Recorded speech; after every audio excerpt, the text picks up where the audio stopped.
Sim,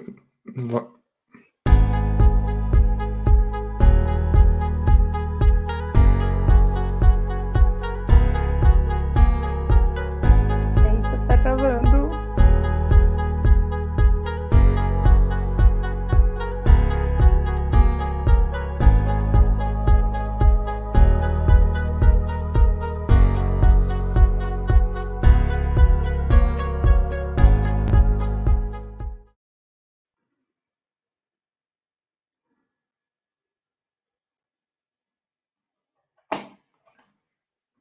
acho que estamos ao vivo.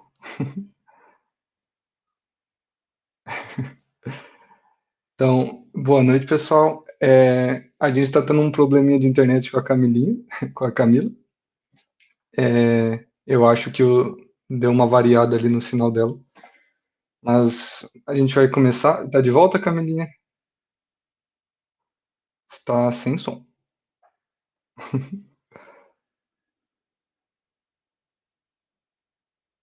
Eu sou a Camila, sou a atual presidente do USP FISC OSA Chapter, e eu tô aqui com o Jean, que é atual presidente do USP SC SPY Chapter. E a gente está aqui hoje representando esses dois grupos extracurriculares que são vinculados a essas grandes associações internacionais, né, de ótica, que são a OSA e a SPY. E a gente é formado por alunos da Universidade de São Paulo, aqui do campus de São Carlos. E hoje a gente vai dar início ao evento Carreira e Diversidade na Física, que está sendo organizado com muito carinho por esses dois grupos. E antes da gente começar as nossas palestras, o Jean vai dar um recadinho para vocês. Então, oi, pessoal. Tenho alguns recados. Primeiramente, eu fico muito feliz de a gente estar fazendo esse evento. A gente tinha programado ele para março, que era para ser perto do Dia Internacional das Mulheres, mas devido a toda a pandemia que aconteceu, a gente acabou adiando porque a gente não sabia como se ia voltar ou não as atividades, estava tudo muito incerto, e agora no final do ano a gente decidiu fazer ele então virtualmente. E espero que vocês gostem muito. Nosso evento ele vai ser mais ou menos em dias alternados, então começa hoje no dia 10, terça-feira, próximo dia do evento é na quinta-feira, dia 12, e aí na semana que vem a gente continua, mas inverte os dias. Então essa semana foi terça e quinta, semana que vem é segunda, quarta e sexta, dias 16, 18 e dia 20. É importante ressaltar que em todos os dias a gente vai fornecer certificados, então em algum momento a nossa organização vai publicar um formulário no chat do YouTube mesmo, e aí você pode clicar no link e preencher o formulário para receber o certificado depois. E no final de cada palestra a gente vai ter um tempinho para as perguntas. E então mandem as perguntas no chat. A gente tem uma equipe separada para selecionar as perguntas que a gente achar pertinente ao tema, e aí a gente vai fazer algumas perguntas no final para cada palestrante. E no último dia, o dia 20, é dia da consciência negra, a gente vai ter o nosso evento vai ser um pouco diferente, ele não vai ser palestra, ele vai ser mais no formato de uma mesa redonda, para a gente discutir tópicos sobre diversidade na carreira em geral. Então, espero que vocês gostem muito do evento e sejam muito bem-vindos. Agora vamos começar com a primeira palestrante. Oi, boa noite. Então, Boa noite, Jacá. Boa noite. Nossa primeira palestrante é a Aida Magalhães. Ela vai falar o título da palestra dela é Do Átomo Frio ao Plasma, Empreendendo com a Física Atômica. E a doutora Aida Magalhães possui graduação e pós-graduação em Física, com ênfase em Física Teórica Experimental, formada no Instituto de Física de São Carlos. Sempre trabalhou na área de ótica e fotônica. Fez a pós-graduação em metrologia de tempo em frequência e no pós-doutorado migrou para a aplicação de ótica e fotônica na agricultura. Durante esse período, trabalhou no desenvolvimento e instrumentação para agricultura de precisão e, ao final do pós-doutorado, foi contratada para trabalhar com pesquisa e desenvolvimento na empresa Agrobótica, que é uma startup de inovação e tecnologia spin-off da Embrapa Instrumentação. Em menos de um ano, ela foi convidada para fazer parte do quadro societário da Agrobótica, onde vem coordenando os trabalhos de uso de fotônica, avaliação nutricional, de plantas e fertilidade do solo, sempre com foco no uso escalável e comercial da técnica. Então, muito obrigada, doutora Aida. Eu que agradeço o convite. E, acho que a gente pode começar, então, com a sua apresentação. Podemos sim. Bom, boa noite, pessoal. Eu sou Aida Magalhães, muito obrigada pelo convite. Tá dando para ver o compartilhamento da minha tela?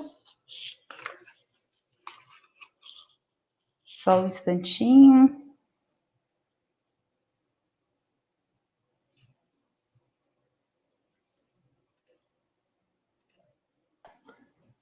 Desculpem, não tem falha problema. Nossa. É só para começar, né? Compartilhou? Sim. Então tá bom. Bom, como o Giancarlo me apresentou, eu sou Aida Magalhães, eu sou formada em Física pelo Instituto de Física de São Carlos, da USP, e como todo bacharel em Física, uma vez que eu finalizei minha graduação, eu iniciei a minha pós-graduação, onde eu conquistei os meus títulos de mestre e doutor em Física. Eu fiz 2 pós-doutorados, e sim, eu inicialmente almejava um concurso público, mas ao longo da minha trajetória, outras oportunidades foram surgindo, e isso ampliou um pouco mais o meu campo de aplicação. Então, por isso, hoje eu vou falar para vocês, né, e vou mostrar toda a minha trajetória de como eu saí do laboratório de física atômica, de física teórica, e passei depois a empreender no campo. Só que antes de falar sobre a minha trajetória, eu queria dizer que eu nem sempre quis ser física, tá? Quando eu era pequena e por ser criada dentro de uma família um pouco mais tradicional, eu sempre me imaginei seguindo carreiras mais tradicionais, como medicina, engenharia, direito, né? E a minha vontade sempre foi ser médica, seguindo a mesma carreira do meu pai. E aí eu entrei no colegial, que é o antigo colegial, o atual ensino médio, né? E foi onde eu tive o meu primeiro contato com a física. E não vou mentir para vocês, não. Foi um desastre esse contato. Tanto que eu quase reprovei o meu primeiro colegial por causa dessa disciplina. E para evitar esse desastre, eu resolvi estudar, eu estudei muito, e eu passei a entender que a física, ela não era uma matéria abstrata, cheia de fórmulas, cuja sonoridade elas te ajudam a decorar, que te ajudam a decorar aquelas fórmulas, mas ela tem um certo sentido. Eu lembro de ter estudado muito as leis de Newton, a ótica geométrica, e após muitos questionamentos e críticas, eu decidi ingressar na graduação de Física, e com certeza não foi por um acaso, né, que apesar de tantas áreas de pesquisas diferentes dentro do Infisc, surgiu a oportunidade para eu fazer a iniciação científica no grupo de ótica, mais especificamente no laboratório de metrologia de tempo e frequência, onde eles trabalhavam com o desenvolvimento de padrões de frequências atômicos que reproduziam a definição de segundo. Mas vamos lá, vamos partir do início, né? Vamos primeiro entender o que são esses relógios atômicos. O que é um relógio? Bom, um bom relógio, ele é um instrumento de medida composto por um oscilador estável e que fornece um sinal periódico invariante ao longo do tempo. E ele também possui um contador, que após um determinado ciclo de oscilações, ele vai lá e contabiliza 1 segundo, 1 hora, 1 dia, tá? E o fator de qualidade desse oscilador, ele é proporcional à frequência natural de oscilação e também inversamente proporcional à largura da curva de ressonância. Assim, a escolha desse oscilador, ele tem que ponderar em cima, ele tem que ser baseado em cima de materiais que possuem altas taxas de repetição, tá? E que não sofrem muita influência de fatores externos, como variações térmicas, elétricas, gravitacionais. De modo que a transição entre 2 níveis de energia de um átomo parecia muito promissora para você definir o segundo. Dessa forma, na década de 60, um comitê internacional, ele definiu a reprodução do segundo com uma duração de 9.192.631.770 oscilações do átomo de césio entre seus dois níveis do estado fundamental. Essa transição, ela está esquematizada aqui nesse diagrama, tá? E para acessar essa transição, é muito importante que você prepare esses átomos, essa população de átomos no seu estado mais fundamental, excitem esses átomos na frequência na qual ela foi definida, que fica na região de micro-ondas, e, por fim, importante detectar o número de átomos que sofreram essa transição. Então, houve um longo período na história sobre a evolução da construção desses padrões de frequências atômicos. E construções de frequência, como aperfeiçoar esses padrões de frequência que reproduzem a definição do segundo.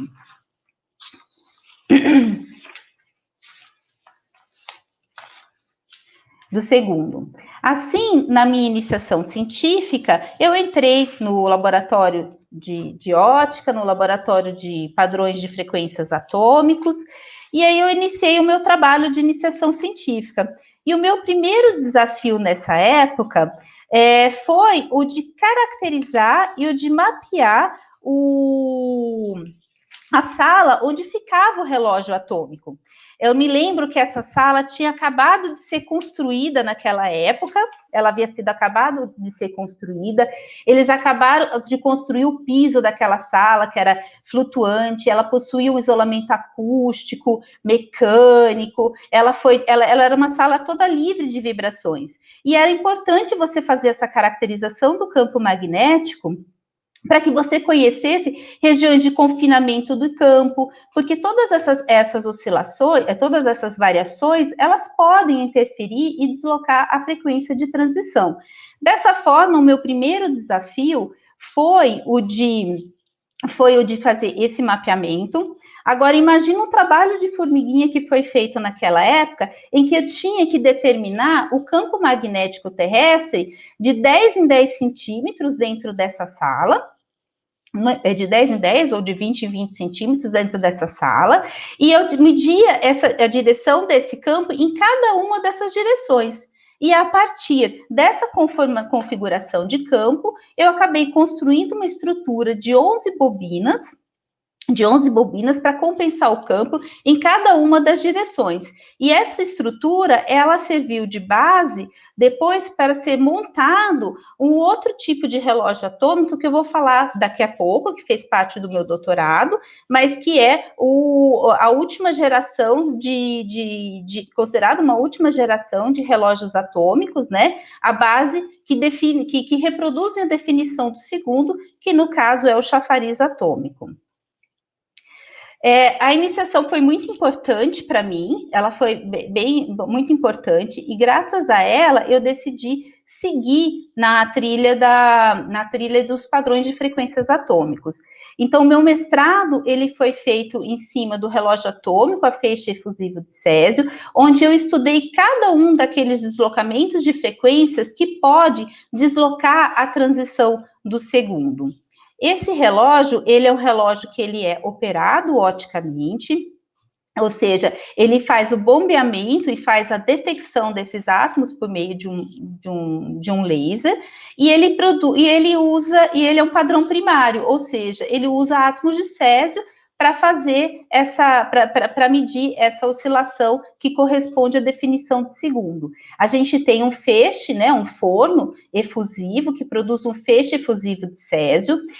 Essa energia térmica, ela é suficiente para popular os átomos em dois níveis de energia diferentes. Eles passam por uma região de bombeio e depois eles passam pela cavidade de Ramsay. Essa cavidade de Ramsay, essa interrogação de Ramsay, ele faz com que o átomo ele interage com dois campos oscilatórios separados espacialmente. E essa configuração de cavidade de micro-ondas, ela foi muito importante porque ela conseguiu gerar franjas de interferência com larguras de linha bem estreitas, o que impulsionou muito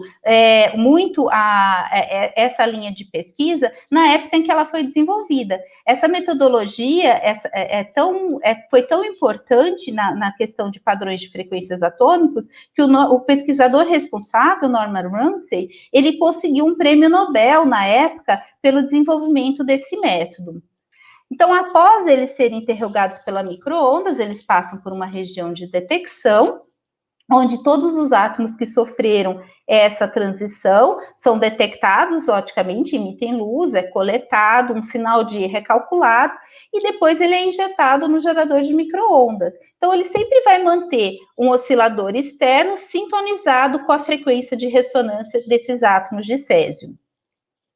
E esse período foi muito importante, ele me deu todo o embasamento teórico que eu precisava em física atômica, em ótica de lasers, sintetização de micro-ondas, interrogação atômica, e com todas essas ferramentas e com todos esses conhecimentos, foi possível seguir no meu doutorado em uma linha de pesquisa, na mesma linha de pesquisa, no entanto, no desenvolvimento e na finalização da construção de uma segunda geração de relógios atômicos, que é denominada como um chafariz de átomos.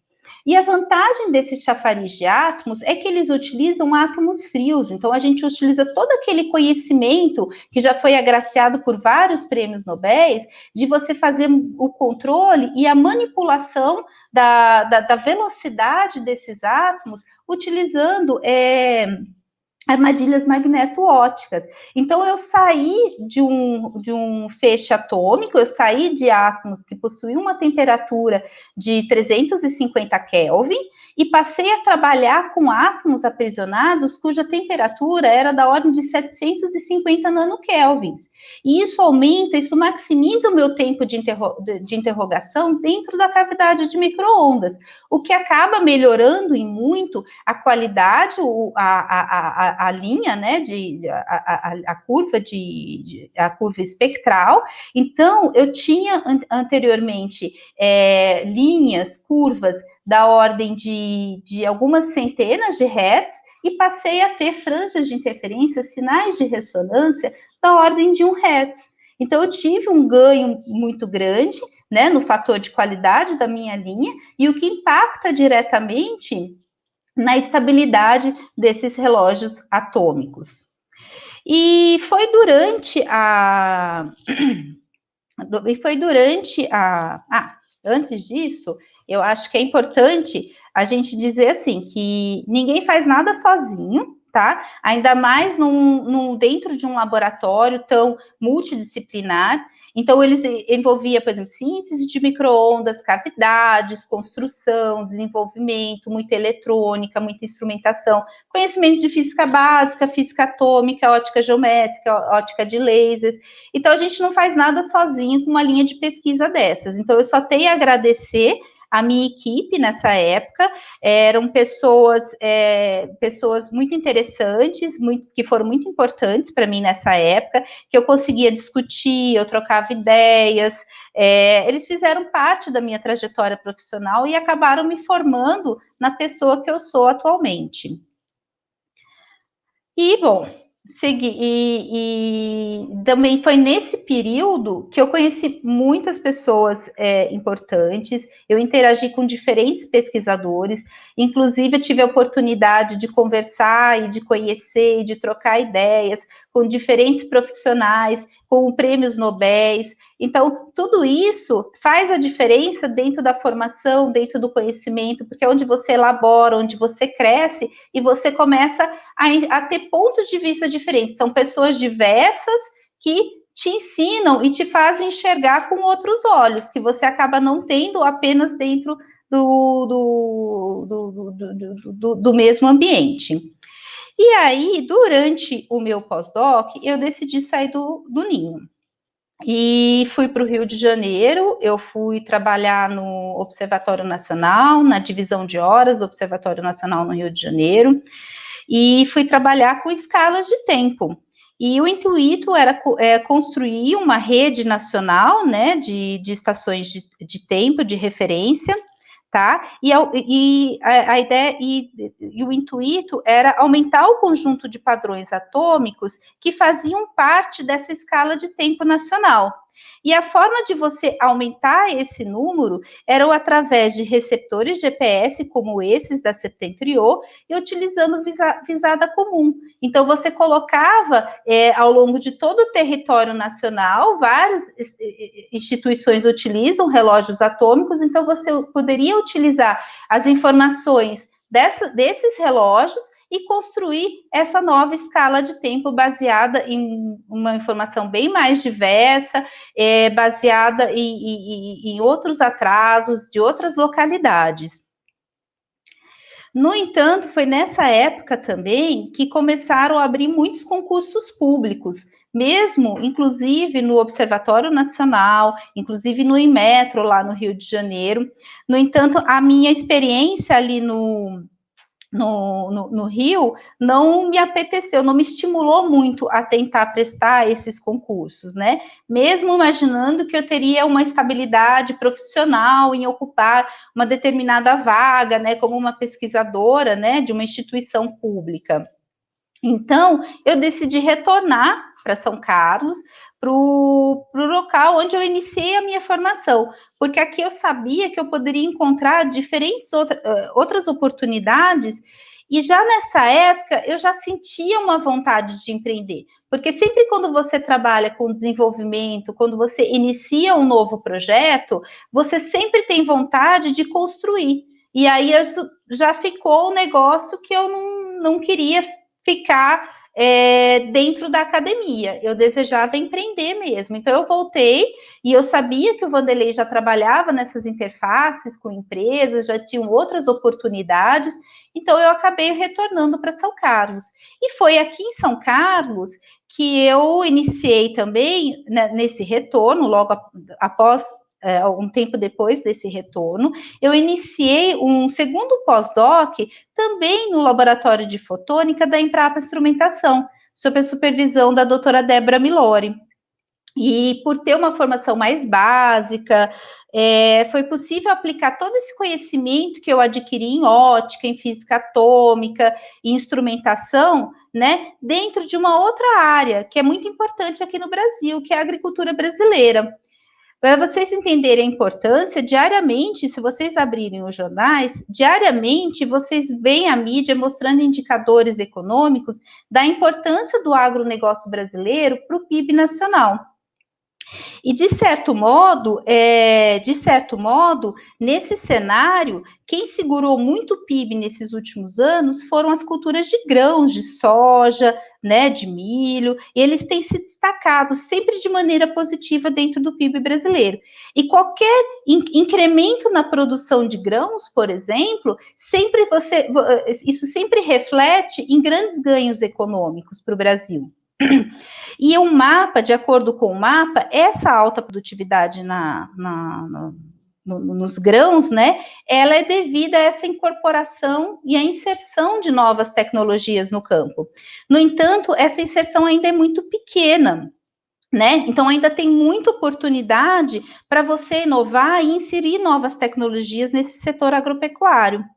E é por isso que muitos esforços têm sido concentrados para você poder desenvolver novos sensores que possibilitem a geração de uma grande quantidade de dados, permite que você faça uma varredura, um sensoriamento remoto, de uma forma muito ampla, de uma forma muito rápida, sensível, sempre com reprodutível, né? E tenha respostas bem específicas. E se esses sensores puderem ser compactados de tal forma que você possa embarcá-los em veículos agrícolas, nossa, aí é melhor ainda, né?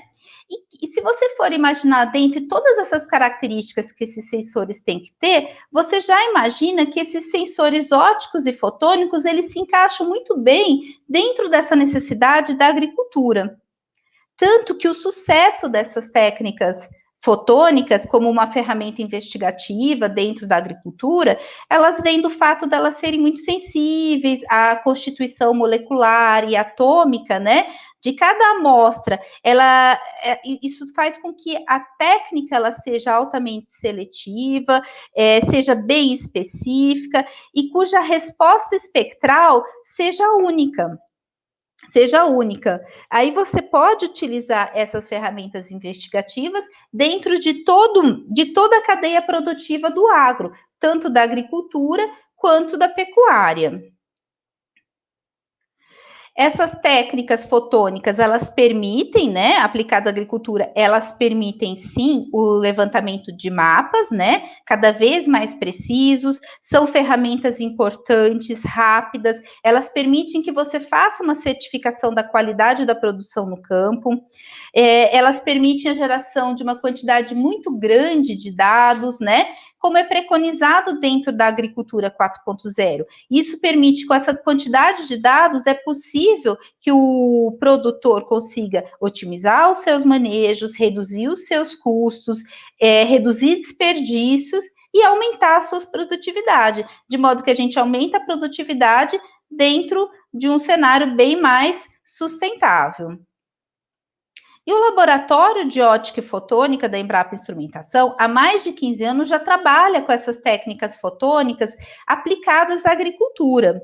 E durante o meu projeto de pós-doc, eu desenvolvi instrumentação ótica e todo o protocolo de medida dessas metodologias para efetuar o monitoramento de problemas dentro da cultura de soja, e sempre medindo plantas, sempre medindo folhas, tanto folhas que vinham do campo, como folhas que foram plantadas sob sob controle dentro de uma estufa. E nesse laboratório a gente utilizava muito técnicas como a fluorescência induzida por laser, a imagem de fluorescência, e uma técnica também muito especial, que é denominada LIBS, que é o acrônimo de Laser Induced Breakdown Spectroscopy. Essa técnica, ela é uma técnica espectroanalítica e ela utiliza, e o seu processo analítico, ele se inicia quando um pulso laser de alta energia incide sobre essa amostra, provocando a ablação, a remoção desse material. E como essa energia ela é muito alta, você acaba gerando um plasma. E esse plasma, ele é composto desses analitos, de átomos e de íons, que compõem essa amostra. Tá? E quando eu falo em plasma, eu estou falando em temperaturas muito altas, que são da ordem de 10.000 kelvins, ou seja, é quase a temperatura da superfície do Sol. No entanto, esse processo, esse plasma, ele expande muito rápido e ele resfria. E o processo de resfriamento atômico, esses átomos perdem energia na forma de luz.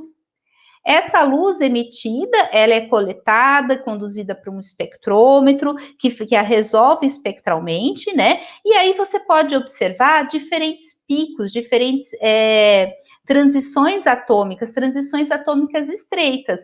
E aí você inicia a varredura e a identificação desses elementos que estão emitindo. Então, todo elemento que compõe a sua amostra vai passar a emitir durante aquele processo analítico. E como o intervalo espectral desses espectrômetros é bastante amplo, que vai desde o ultravioleta profundo até o infravermelho médio, todos os elementos que compõem a tabela periódica inicialmente poderiam ser medidos por um sistema desse, porque quase todos eles possuem uma emissão dentro desse intervalo espectral. Além disso, a técnica LIBS, por ter uma configuração ótica, ela é bastante versátil e consegue ser aplicada diretamente em amostras sólidas, líquidas ou gasosas, com muito pouco pré-preparo de amostras, tá? Então, não é à toa que, com essas características, a NASA decidiu embarcar essa tecnologia no rover Curiosity, que foi enviado até Marte, para que ele possa fazer uma análise elementar tanto de rochas e de solos daquele planeta. Inclusive, essa mesma técnica foi embarcada novamente acho que é o Perseverance, se eu não me engano, que foi agora enviado a Marte novamente, né? Foi novamente enviado a Marte agora em junho desse ano, né? E essa técnica foi novamente escolhida para ser embarcada nesse rover. Bom, Até então, ao longo de toda a minha trajetória, eu não tive nenhuma experiência negativa que você fala assim, nossa, como é ser uma mulher dentro do meio acadêmico, né? Então, assim, eu não sofri nenhum tipo de preconceito, de discriminação, apesar de viver num ambiente bastante masculino, sempre muito rodeada pelo sexo masculino. No entanto, durante o meu pós-doc, meu pós-doutorado ali na Embrapa Instrumentação, eu engravidei. E nessa época, eu fiquei muito feliz, né? Sempre tive esse desejo de ser mãe, e eu fiquei muito feliz, porque a mídia, já desde 2012, vinha divulgando que as agências de fomento, tanto daqui do estado de São Paulo, como o CNPq e a CAPES, haviam concedido o benefício às mulheres as mulheres que ficassem grávidas durante o período de vigência dessas bolsas. Então, todas as bolsistas que tinham uma dedicação integral tinham direito a esse benefício. No entanto, quando eu fui ver, o CNPq, ele não concedia esse benefício a todas as bolsistas. Ele concede esse benefício especificamente para as bolsistas de produtividade e as bolsistas de pós-doutorado.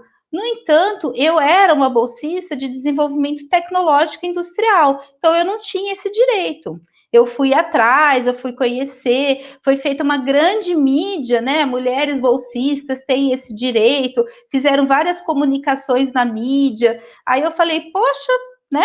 Falei, qual que é a diferença entre você ser uma bolsista DTI? Porque, bem ou mal, eu também tinha dedicação exclusiva dentro desse projeto, eu era uma pesquisadora formada, né, com pós-doutorado, eu desenvolvi um projeto bem bacana, tinha uns trabalhos bem bacanas, e aí você fala assim, nossa, e agora, né? O que eu vou fazer? Porque se eu abro mão da bolsa, eu não tenho como eu diminuo a renda dentro da minha casa. E se eu não abro mão da bolsa, como é que vai ficar a minha filha?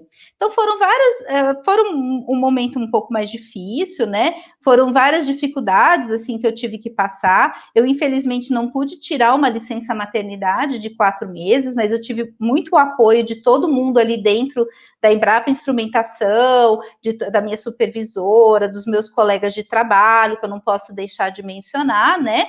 E aí acabou passando, né? Comprometeu um pouco o meu tempo com a minha filha naquela época, mas a gente conseguiu evoluir e conseguimos seguir adiante nessa empreitada. E nem só tirando esse estresse que eu tive, né, na época da licença maternidade, muita coisa boa aconteceu nessa época, tá? E uma delas foi o Ciagro, que aconteceu em 2014, um evento que foi muito bem organizado pela Embrapa Instrumentação, e esse grupo e o grupo de ótica e fotônica da Embrapa, junto com o laboratório de robótica móvel, da engenharia mecânica ali da USP, eles mostraram a prova de um conceito, de um rover com sensores ópticos embarcados. E isso deu uma repercussão muito grande na mídia. E foi bem nessa época que o meu sócio, né, ele seria meu futuro sócio, o Fábio de Ângeles, né, ele assistiu essa reportagem. Ele é engenheiro agrônomo e ele falou assim, nossa, isso vai resolver o problema no campo. Isso vai ajudar muito a reduzir as dores do produtor, porque as dores dos produtores. Então, ele foi procurar a Débora, ele fez a proposta de fazer um convênio, e foi nessa época que ela nos apresentou.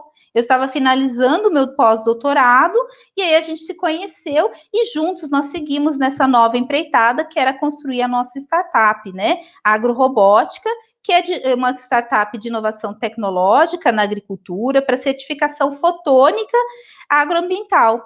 Ela é uma spin-off da Embrapa Ambiental, e como toda startup que nasce aqui no estado de São Paulo, nesse ano, logo que a gente logo que a gente fundou a empresa, no ano de 2015, nós começamos a escrever alguns projetos, PIP-FAPESP, entre outros. No entanto, a gente sempre teve com respostas negativas. E os nossos pares dizendo, essa sua proposta não vai dar certo, não embarca nessa, não dá certo, não dá para fazer isso que vocês estão propondo. Mas nós fomos em frente, sempre acreditando na nossa ideia, e a gente sabia que o mercado, ele carece de novas técnicas, sempre mais sustentáveis, mais robustas, mais rápidas. E seguimos adiante com recursos próprios. O pai do Fábio, que é um dos nossos sócios, ajudou muito financeiramente a empresa, e a gente sempre com nossa força de trabalho, com nosso conhecimento, e sempre com aquela certeza que tudo ia dar certo. Então, eu falo que o senhor Mauro de Ângeles, o pai do Fábio, é o nosso primeiro investidor anjo nessa nossa empreitada dentro da agrorobótica. Bom, e como todo mundo sabe, né? Toda startup, quando ela nasce para resolver algum problema. E aí, qual que é o problema que a agrorobótica vai resolver? Bom, o primeiro deles é a questão da produtividade mundial com segurança alimentar.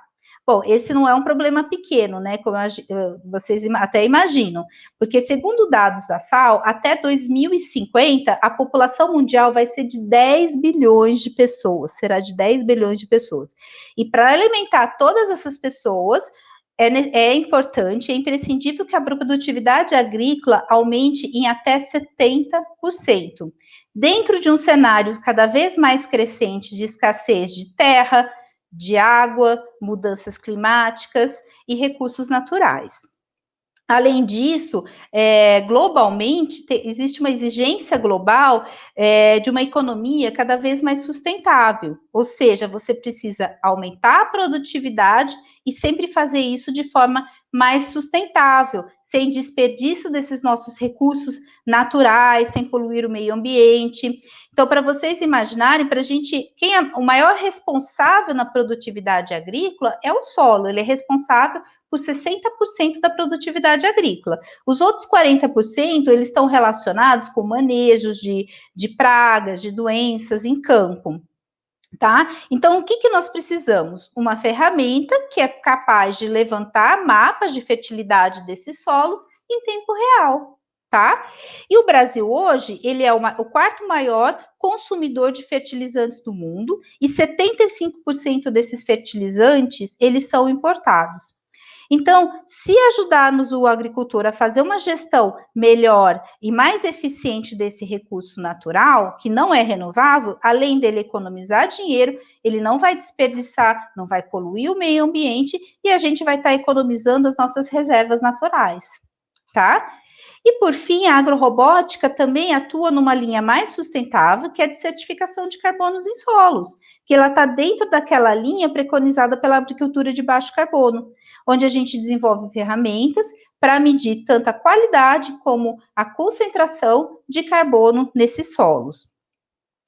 Se vocês imaginarem o quão importante é essa inovação dentro, dentro da análise de solos, atualmente o Brasil ele tem em torno de 300 laboratórios de análise de solos, e todos eles utilizam extratores e produtos químicos para disponibilizar os elementos numa solução e depois efetuar a leitura, a concentração, a determinação da concentração de cada elemento. Uma análise completa de solos, ela te dá o resultado de 13 parâmetros que são muito importantes para o solo, entre parâmetros físicos e parâmetros químicos. E para cada um desses parâmetros, existe uma metodologia diferente. Então, uma metodologia fotônica, como é o caso do Libes, que você consegue caracterizar e você consegue desenvolver um procedimento que permita fazer essa análise e substituir todos esses procedimentos químicos, ela é muito importante. Porque lembrem-se, a técnica Libes, você dá um tiro e você faz uma leitura completa de tudo que compõe aquela amostra. Então, eu posso usar essa tecnologia ao meu favor. E aí, foi dessa maneira que a agrorobótica pensou em resolver esse problema de fertilidade. Ela, unindo a fotônica e a robótica, e utilizando a técnica fotônica Libes para permitir determinar tanto macro como micronutrientes desses solos, né? de forma rápida, sem gerar resíduos químicos no meio ambiente, e de modo que é possível você utilizar, realizar medidas rápidas, né, limpas, sustentáveis, em grande escala, que sejam reprodutíveis, precisas e principalmente ambientalmente limpas. Diferente das metodologias tradicionais, o LIBS ele não necessita de preparo de amostra, a gente faz uso do solo, do solo ligeiramente homogeneizado, confecciona pastilhas e a análise ela é feita diretamente nesses solos. E assim, de 2015, onde nasceu o nosso sonho, até 2018, nós fizemos essa transferência de tecnologia, desse sistema robótico e fotônico, de dentro do laboratório da Embrapa Instrumentação, para o mercado de análise de solos. Tanto que a nossa primeira versão de equipamento, ele foi lançado na AgriShow de 2018. Foi um trabalho feito em parceria com a Embrapa Instrumentação. A gente tem um projeto de inovação aberta com o Laboratório de Ótica e Fotônica, tá? Não existe nenhuma versão comercial similar que use esse tipo de tecnologia de forma escalável, né, que faça essas medidas em tão grande escala e principalmente aplicadas na agricultura, para análise de solos, de plantas, de fertilizantes. Essa é uma inovação, ela é uma inovação mundial, tá certo? E esse é o primeiro sistema capaz de fazer essa quantificação. E aqui a gente observa que tem uma foto, né, com todas as pessoas que estavam diretamente envolvidas, né, na construção desse sonho. É uma equipe multidisciplinar que envolveu engenheiros agrônomos, físicos, biólogos, químicos, engenheiros. Então, ele é um trabalho uma equipe bem diversa, com muitas pessoas, tá?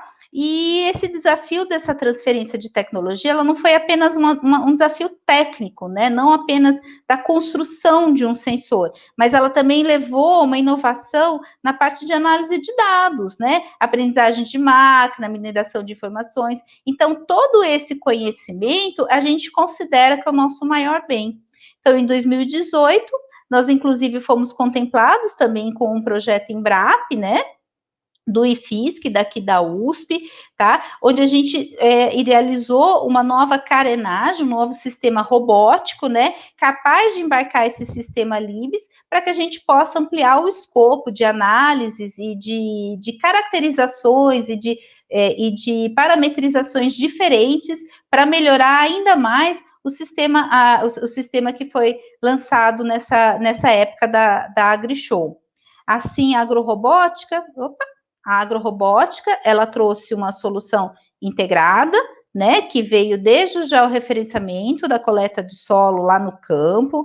Essa amostra é trazida para o nosso laboratório, ela é feita a análise, ela é feita no AgLibs. Essa análise ela é possível ser feita tanto em solos, como nos grãos, como nas folhas. Essas medidas, elas são levantadas, esses resultados espectrais são levantados na nuvem, a gente processa essas informações e o resultado a gente fornece ao produtor na forma de um mapa, e esse resultado vai na palma da mão do produtor. Então, ele recebe esse resultado com uma recomendação agronômica, onde é possível que ele faça um manejo mais adequado, de uma maneira mais inteligente, economizando recursos naturais. E toda a nossa análise, toda a nossa cadeia produtiva, ela não gera nenhum tipo de resíduo químico, é uma análise bem sustentável. Dessa forma, a agrorobótica, ela tem idealizado, né, a construção de um engenheiro agrônomo digital, né, para nutrição de plantas e fertilidade de solos. E o ano passado, a agrorobótica, ela recebeu um investimento de um capital venture, tá? E nós acabamos consolidando nossa empresa aqui em São Carlos, onde nós trabalhamos no dia a dia na gestão desse negócio. Nós estamos implementando um sistema de gestão, a ISO 17025, dentro dos laboratórios, gerando melhorias em todos os nossos processos, nas nossas metodologias. A gente trabalha com uma equipe bem diversa e multidisciplinar, são quase 20 pessoas, entre pessoas contratada, CLT entre bolsistas, entre estagiários, e bom, não posso deixar, né, de fechar essa apresentação, né, com os dizeres da nossa ganhadora do Prêmio Nobel de 2020, Andrea Ghez, né, que a ciência precisa de diversidade, pois indivíduos com diferentes ideias e perspectivas levam a novas soluções. Eu acho que ele se encaixou muito bem dentro de todo o conceito da agrorobótica. Bom, muito obrigada. Bom, muito obrigado pela palestra, Aida. Agora a gente vai abrir, então, com algumas perguntas. Então, indo para a pergunta 1, da Maria Júlia. Aida, muito obrigado pela palestra. Gostaria de saber como foi sua graduação no IFSC. Você teve alguma dificuldade durante a graduação? Olha, Maria Júlia, assim, eu tive uma dificuldade no início no sentido de me encontrar, né? Porque eu quis fazer física, mas aí eu tive no início, assim, pessoas próximas, que não tanto meus pais, né? Mas pessoas falam, mas você vai fazer física, o que você vai ser na vida? Aí você fica meio balanceada, né? E até o final da graduação, ele exige muito de você, então você tem até acaba tendo até uma vida social um pouco mais restritiva, né? E aí isso acaba sendo muito comentado, mas assim, nada que tenha sofrido outro tipo de dificuldade, né? Foi mais um encontro pessoal. A partir do momento que você fala, não, é isso que eu quero, aí você vai adiante. E a iniciação me ajudou muito nisso, tá? Ela me deu esse direcionamento, ela me deu esse norte, e antes da minha iniciação no grupo de ótica, eu lembro que o professor Magon, ele acho que deve ter percebido na época também, né, essa dificuldade. Eu fiquei um tempo com eles lá no laboratório de ressonância magnética. Então, o fato de você estar dentro de um laboratório, o fato de você conhecer as pessoas, o fato de você ter essa vivência, ele te dá uma outra visão. O que eu vejo hoje é que às vezes a gente não sabe o que acontece dentro da universidade. Quando você sabe, que você descobre, nossa, isso já te dá outro ânimo. Não sei se era isso que a Maria Júlia queria saber. Uhum. Muito interessante. Agora, para a próxima pergunta, da Giane Ferreira. Oi, Aida, adorei sua palestra. Me identifiquei muito com seu comentário sobre querer ver a ciência sendo aplicada. Você teve algum receio quando decidiu ir para uma empresa privada / startup? Ah, Giane, receio a gente sempre tem, né? Até porque dentro do que a gente estava fazendo era uma proposta muito inovadora, né? Mas aí é sempre aquela questão, né? Eu lembro até de ter pensado em prestar concursos e tal, mas o desafio te chama, né? Então você dá aquele primeiro passo e aí você não volta mais. Você segue adiante, as dificuldades elas aparecem, elas têm que ser resolvidas e elas têm que ser resolvidas rápidas, né? A gente fala, e uma startup, tudo é mais dinâmico, tudo tem um timing muito rápido, as coisas correm muito. Então, se você não corre e faz o negócio acontecer, você perde aquela ideia, porque você é um grupo pequeno, você é um grupo que não tem dinheiro para patente, então se você não vai logo e faz o negócio acontecer, você perde o negócio. Então, a startup, na verdade, ela é assim, ela tem condições, você tem uma ideia, né? E você lança essa ideia lá na frente, aí você vai correr atrás do prejuízo e vai falar assim, não, agora vai fazer acontecer. E eu sempre falo para minha equipe, a gente precisa dar o primeiro passo, a gente precisa fazer a primeira tentativa. Não deu certo, a gente segue outra direção, melhor ainda, porque eu sei que esse caminho não vai dar em nada, né? Mas receio sempre a gente tem. Mas o desafio, o gosto do desafio, esse gostinho é muito bom. Ele me impulsiona. Muito bom. Então, próxima pergunta da Natália. Obrigado pela palestra, Aida. Gostaria de saber como se deu sua transição da academia para a empresa. Você foi contratada por uma empresa ou foi contemplada por algum recurso, tipo o PIP da FAPESP? Inicialmente eu fui contratada, como eu disse, o nosso primeiro investidor anjo foi o pai do Fábio, meu sócio, o Mauro também, o Mauro de Ângeles também é meu sócio. Eles me contrataram inicialmente, mas depois de um certo tempo eles me convidaram, né, para compor o quadro societário da empresa. E assim, infelizmente a gente não foi contemplado com nenhum recurso a fundo perdido, como é o caso do PIP, da FAPESP.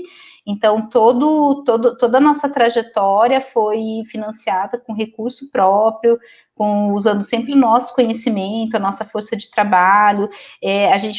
Nós pegamos pessoas muito boas, né, que fizeram parte da equipe. Tem a Renata, que sempre foi estagiária ali na Embrapa Instrumentação, o Jonas, né, o Denis eu conheci ele há muitos anos atrás, na época do meu mestrado, do meu doutorado, e todos eles, assim, foram pessoas que agregaram, que entraram para agregar e fazer o negócio crescer.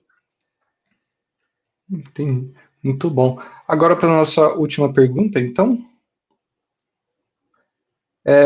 Aida, acho que ela estava falando sobre o. Eu esqueci o nome do equipamento. O Isso, Libes. sobre o Libes.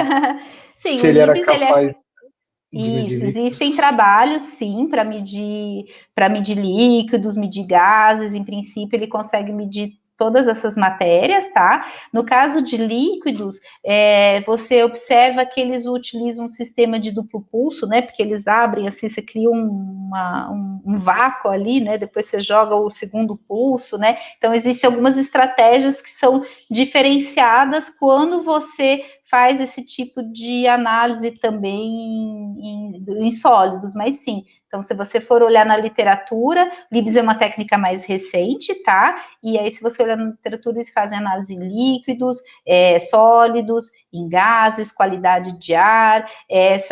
Se você quer identificar que tipo de tinta algum pintor ancestral utilizou para fazer aquele quadro, você pode fazer essa caracterização. Na gestão de lixo eletrônico, ele é utilizado. Você pode utilizar ele dentro de áreas militares para identificar que tipo de bomba que está sendo, que está ali, né? Então, ele tem várias aplicações, ele tem uma versatilidade, uma aplicabilidade muito ampla, é uma técnica bem bacana. Muito interessante. Então, muito obrigado pela palestra, doutora Aida, e agora a gente vai continuar, então, com a Monique. Muito obrigada pela oportunidade. E desculpem o atraso na palestra. Imagina.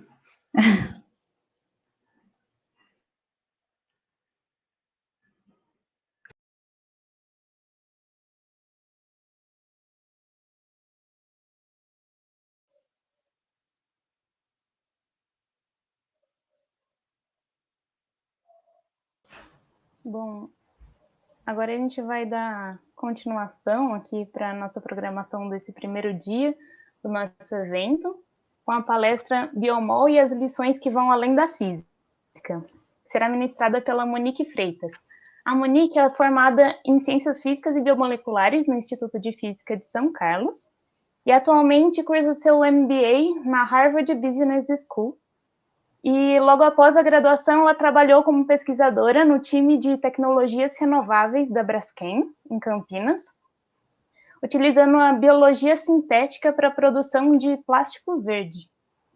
Após 1 ano e meio, ela decidiu se aventurar na área de negócios e se juntou à McKinsey & Company como consultora no escritório de São Paulo. E desde então tem apoiado empresas em diversos setores de saúde a serviços financeiros, a encontrar soluções inovadoras para os seus problemas mais complexos e relevantes. Muito obrigada, Monique, por ter aceitado o nosso convite e estar aqui com a gente hoje. Agora eu passo a palavra para você. Imagina, o prazer é todo meu. Vocês estão me ouvindo direitinho? Tudo certo?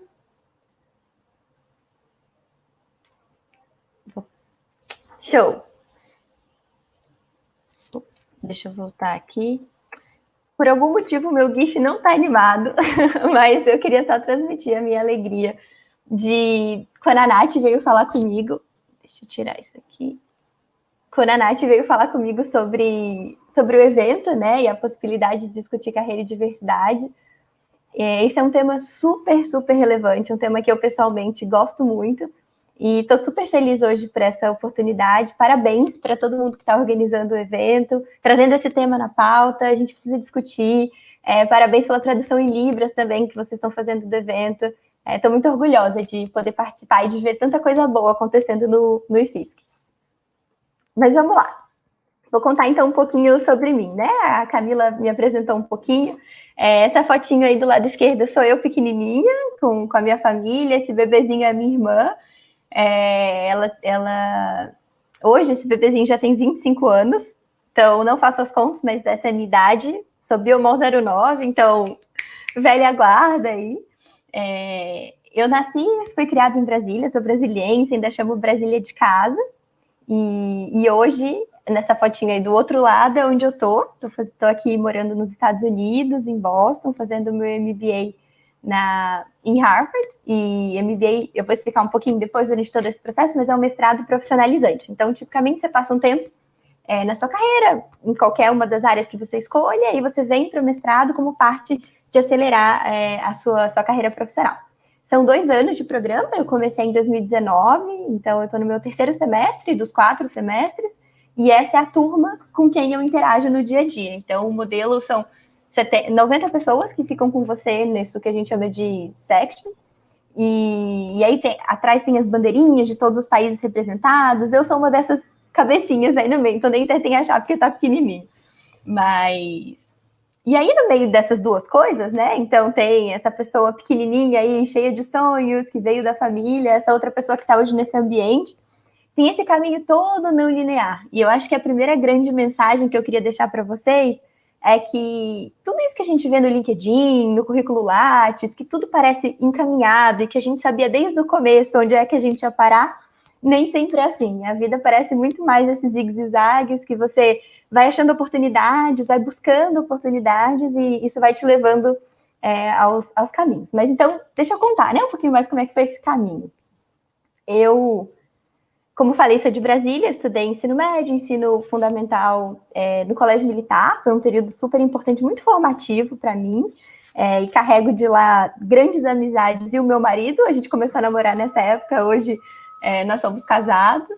E aí, quando eu estava no 3º ano, lá em Brasília, eu comecei a pensar no que eu ia querer fazer, né? E aí, um pouco como a Aida comentou, não é que eu tinha essa aspiração desde pequena de fazer física ou biomol, né? Porque nem existia isso na época que eu era pequena.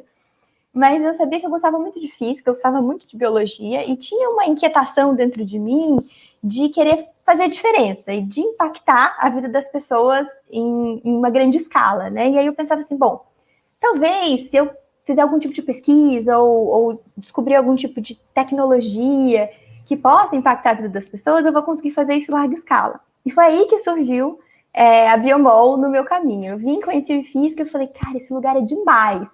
E aí vim cursar Biomol, como eu falei, eu sou Biomol 09, quando eu comecei não tinha nenhuma turma formada.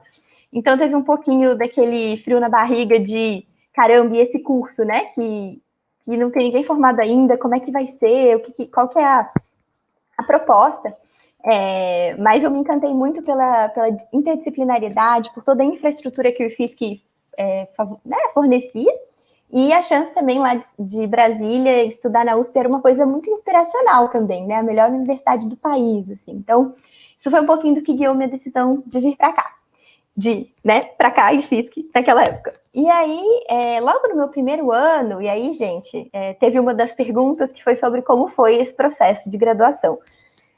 Muita relação, né? Então, o 1º ano foi cheio de desafios, tanto para me adaptar, de ter mudado de cidade e começar a construir uma vida em São Carlos e conhecer novas pessoas e me adaptar às demandas do curso, que eram bastante exigentes, mas também foi uma oportunidade de me dedicar bastante para a vida acadêmica, já que eu estava aqui em São Carlos, lá em São Carlos, na época, sozinha. E aí, me dediquei bastante, no final do 1º ano, ganhei uma bolsa. E essa é uma das coisas que vocês vão perceber ao longo da jornada. O IFISC é um lugar com muitas oportunidades. E algo que sempre me ajudou bastante foi usufruir dessas oportunidades. Então, logo no final do 1º ano, eu fui para fazer um estágio de inverno na França.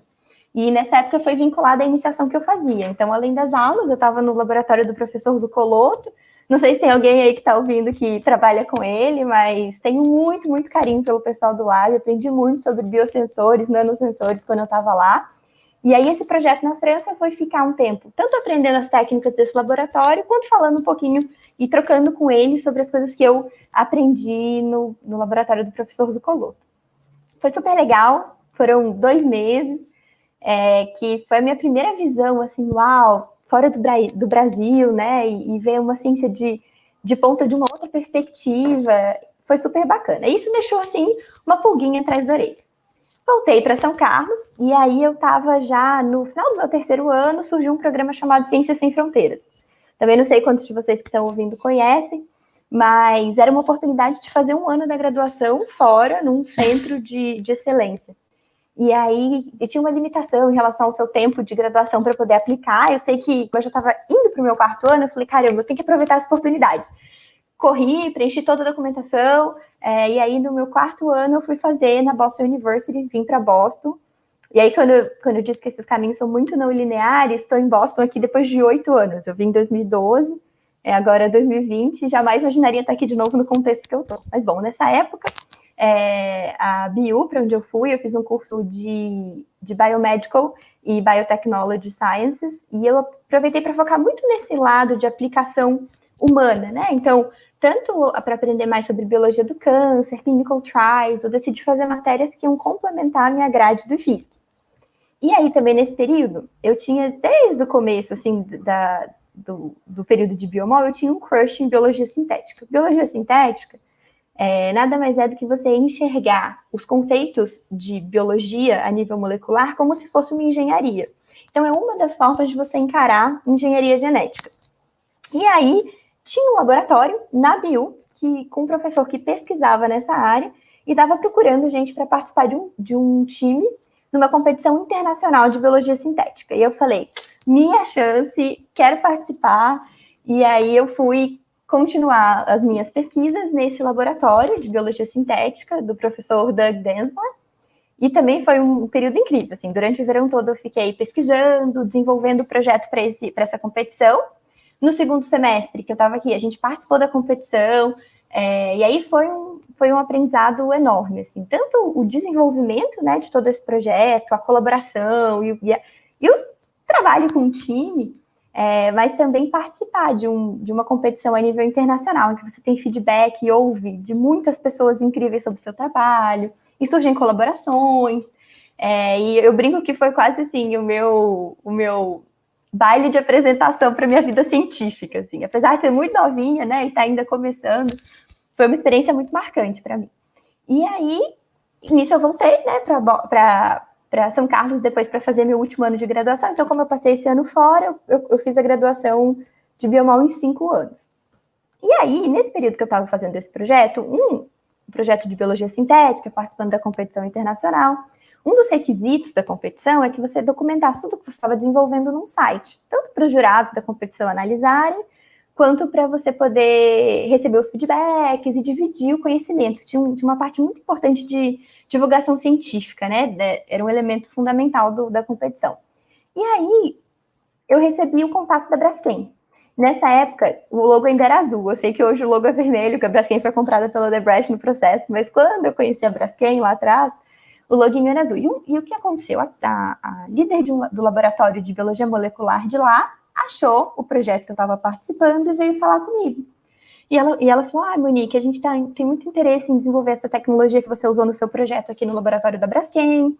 Adoraria te conhecer. Será que quando você voltar para o Brasil, a gente não pode conversar? Eu falei, claro, né? Como não? E aí, desse e-mail, a gente marcou um primeiro bate-papo, que virou, na verdade, um estágio. Então, e aí, sendo super transparente, assim, nessa época eu nunca imaginava, tão cedo e ainda durante a graduação, ter uma experiência já na indústria. Primeiro porque no curso, e eu sei que o curso já foi reformulado algumas vezes, né, desde que eu saí, não tinha nenhum período específico para estágio. Então, nessa época, a gente precisou fazer eu precisei fazer um combinado com os meus professores para fazer algumas matérias durante o começo da semana. Então, na prática, eu ficava segunda, terça e quarta em São Carlos, tendo aula, quarta-noite viajava para Campinas e quinta e sexta fazia estágio. Mas foi um período incrível, assim, tanto por essa inquietação de ver a ciência aplicada na prática, né, e impactando a vida das pessoas. Lá eu entrei no laboratório de plástico verde, então a ideia era produzir plásticos de fontes renováveis. A gente fazia manipulação genética de bactérias e fungos para produzir as bases para a produção de plástico, né? E, então você não usa mais fontes de petróleo e usa fontes renováveis. Então parecia, assim, incrível. E aí, depois do período estagiário, assim que eu me formei, eu recebi uma proposta para continuar lá trabalhando como analista. E eu fiquei durante um ano na Braskem, no time de tecnologias renováveis, continuando o desenvolvimento dessa tecnologia de biologia sintética que vinha lá do meu estágio, da época de Boston, e continuando expandindo isso para outras linhas dentro da própria Braskem. E aí, depois de um ano e meio que eu estava lá, né, 6 meses de estágio, mais esse um ano como analista, eu comecei a parar para pensar sobre a minha carreira, né? E eu tinha uma inquietação grande nesse período, que era, eu cheguei a aplicar para alguns processos de pós, enquanto eu estava na Braskem, tinha gente no meu laboratório que fazia mestrado ou doutorado em paralelo com o trabalho lá, tinha essa possibilidade, eu cheguei a aplicar, mas eu ainda não me sentia pronta e com aquele apetite para ser especialista, né? E aí o que eu sentia era, tem tantos tópicos outros que eu gostaria de conhecer e pesquisar mais, que eu não me sinto pronta, porque uma pesquisa, né, é um casamento, é um comprometimento sério, assim, de tempo, de carreira, vão ser 2 ou 4 anos, dependendo, né, do que você decidir fazer.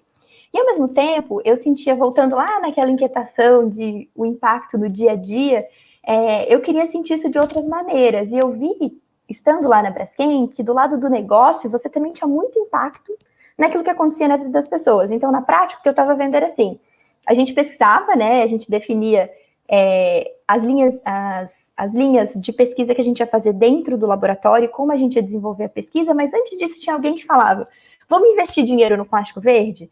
Ou vamos decidir que a gente vai priorizar agora esse plástico ou esse plástico como o novo foco do desenvolvimento de tecnologia renovável?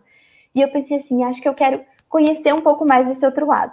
E foi aí que a consultoria surgiu na minha vida. E a McKinsey, né? Então, vocês viram nas discussões da palestra que eu faço parte da McKinsey. Eu entrei na McKinsey em 2015 e muito por essa vontade de olhar esse outro lado em que eu poderia desenvolver habilidades de negócio, transacionar em diversos projetos diferentes, tá alocada, e aí na descrição eu falei de saúde a serviços financeiros, fiz um pouco de tudo na McKinsey, desde projeto muito estratégico até projeto bem operacional, e eu tinha essa vontade de ter esse contato. E foi uma mudança gigante, né? Então, enquanto de cidade de novo, então saí de Campinas, me mudei para São Paulo, saí do laboratório, entrei para salas de reunião, saí da minha pipeta e comecei a mexer com o meu laptop fazendo modelo, Excel e fazendo a apresentação de PowerPoint, recomendando soluções para os clientes. Então foi uma mudança grande, mas um período muito feliz, que eu aprendi muito também, assim. E aí, passei 2 anos, e como que é a carreira na McKinsey, né? Você entra como analista, você passa 2 anos, você tem a oportunidade de fazer depois um estágio fora da McKinsey, a ideia é que você tenha mais ainda exposição a uma outra área, que você tenha curiosidade, uma área de conhecimento, e aí depois você vai para o MBA. E aí eu decidi, nesse período da McKinsey, para esse período de estágio, ir para uma startup chamada Acreditas, ainda lá em São Paulo. De onde é que surgiu essa ideia, né? Eu estava fazendo vários projetos, e dentre eles eu fiz 2 ou 3 projetos que foram com foco em pessoas, foco em talento, desenvolvimento, recrutamento, de fato, né? O impacto, assim, muito no indivíduo, que era uma coisa que eu comentei com vocês lá no comecinho, que sempre foi uma motivação para mim. E aí eu gostei muito desses projetos, falei, bom, por que será que eu não vou testar um pouco, estar desse outro lado? Eu estava no lado de advisor, né? Um consultor, alguém que dá uma recomendação. Então, você interage com diversos clientes, eles te falam um problema, você traz toda a expertise, o conhecimento para ajudar o cliente a resolver esse problema, mas não é você que está, de fato, executando. E eu falei, bom, eu quero estar um pouco desse lado. E tem todo esse fenômeno agora de startups, empresas menores, que tem uma cultura super interessante, que estão numa fase de crescimento. Eu falei, bom, acho que eu quero testar esse outro lado, ficar um pouquinho mais perto, né? E aí eu fui para Acreditas, eu fui liderar lá o time de Talent Acquisition. Então, o que a gente fazia, tinha um desafio lá de escalar o time de 300 para 700 pessoas e recrutar com diversidade, trazer pessoas de perfis diferentes, ajudar com posições super críticas e criar todo o conceito da marca para ser um lugar que as pessoas têm interesse e sonho de trabalhar. E aí eu fiquei lá durante um ano, e aí em 2019, como eu comentei para vocês, eu vim aqui para Boston de novo, quem diria, né? E vim fazer meu mestrado aqui em Harvard. Eu tô durante o verão, né? Então eu tenho 2 semestres de aula. Durante o verão, o objetivo é fazer um estágio por causa desse foco profissionalizante. Então, diferente de um mestrado acadêmico, eu não tenho uma linha de pesquisa, eu não tenho uma tese final que eu vou apresentar. O objetivo mesmo é coletar, ter diversas matérias que te ajudam nesse desenvolvimento profissional, coletar experiências, então você faz um estágio profissional durante o período que você está aqui, para depois te ajudar na sua carreira e no seu desenvolvimento profissional. E aí eu decidi, durante o meu estágio, ir para a Maia. A Maia é um Venture Capital. O que um Venture Capital faz?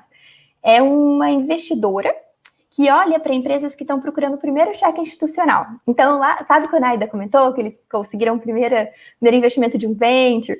A Maia é um desses tipos de investidores que olha para a gente que está fazendo coisas transformadoras na América Latina e quer dar aquele empurrãozinho para os empreendedores crescerem.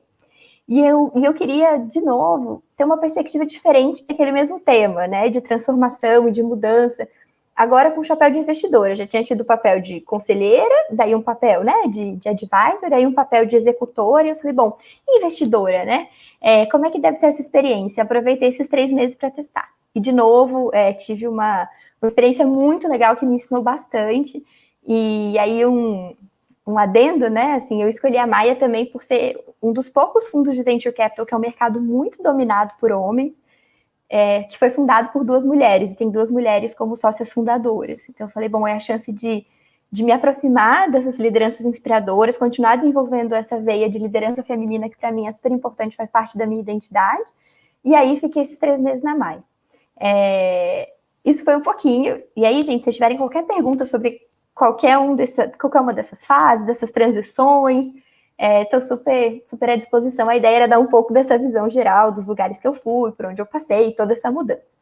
E aí vocês podem estar se perguntando, né, Monique, mas você foi para todos esses lugares, fez tudo isso, e aí, né, o que a Biomol representou para você durante todo esse processo e essa carreira, que está em constante construção? Então, eu sei que, apesar de eu ser meio velhinha, Biomol 09, eu estou ainda no começo da minha carreira, então tem muita coisa para acontecer ainda. Mas tem umas lições, eu acho, que são para mim, assim, princípios que ultrapassaram todas essas experiências e que foram muito moldadas no meu período de graduação. E a graduação é um período muito crítico, né, na vida de um ser humano, porque você pensa, são 4 anos que você vem, em geral, é um período em que você sai de casa pela primeira vez, que você está se formando como indivíduo.